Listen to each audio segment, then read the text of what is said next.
Hello and welcome everybody to another video about Dwarf Fortress. This one's going to be a little bit different. I want to have a little talk with you guys. Mostly so that I can link it in my Twitch chat whenever people ask me this, because I get this question a lot. Why don't you stream with DFHack and Dwarf Therapist? I have a pretty simple answer. I like surprises.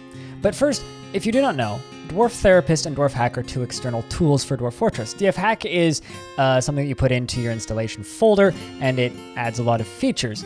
Dwarf Therapist is an external program that helps you manage your dwarves more accurately, and helps you quickly identify what dwarves need what, and what situation. I don't use either of these tools for two main reasons. The first one is I like being surprised by my dwarves. For me, Dwarf Therapist very much limits the surprises. Let me explain this a little bit. Dwarf Fortress is a game about mechanics and layered and layers and layers and layers and layers of mechanics, all intertwining and working together to create a narrative. This narrative is pushed forward by the fact that you don't always know exactly what your dwarves are doing, and for me that's a large portion of the fun. I love just hanging out on one floor and watching my dwarves in the tavern suddenly to realize that I have 700 tables. Where did they come from? Well, obviously I left my table job running from the very beginning to make stone tables, and now I have 700 tables I need to deal with. That is a very real thing that happened to me, and it was quite amusing. I also like to not be fully aware, maybe I have a dwarf that's in a very bad mood, and then we have a mood that is fell and terrible, and I don't want that to be taken away from me by a program that is telling me and warning me that that's going to happen. They do, however, add a lot of functionality. Dwarf Hack specifically adds a lot of tools that makes playing the game a hell of a lot easier for someone who is newer to the game.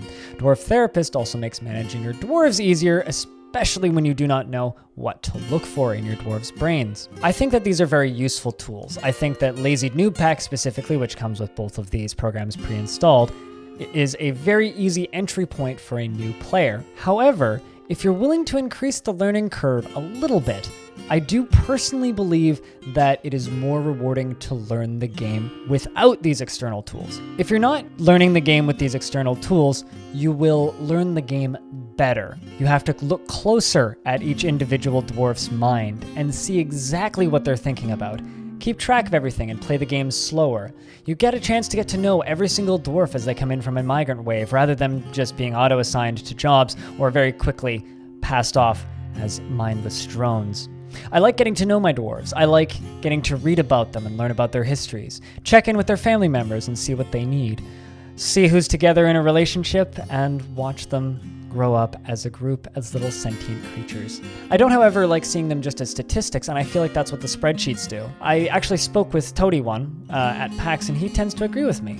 He thinks that dwarves being reduced to simply a spreadsheet kind of removes a little bit of the character. This is very much my stance, and I know I'm not totally alone here. There are some other people like myself who prefer to play the game in a more vanilla state. How do you play? Do you use Dwarf Therapist or DFHack? What do you think about the idea of maybe not using it, giving it a shot, just trying for a little bit? Do you find the game less fun to play with or without? I'm curious. Leave a comment below and let me know. This is something that I find particularly interesting about Dwarf Fortress players. How we all play the game kind of completely differently, frankly. Whether or not you're using extra assists, do you play the game almost like an RTS? I'd love to know. Thank you very much for watching this little video. I just kind of wanted to get this out of the way because people keep asking me. And I hope to see you in my live streams at Dwarf Fortress. We stream quite a bit of Dwarf Fortress over on my Twitch channel, twitch.tv/BLINDRL. And thank you very much for watching.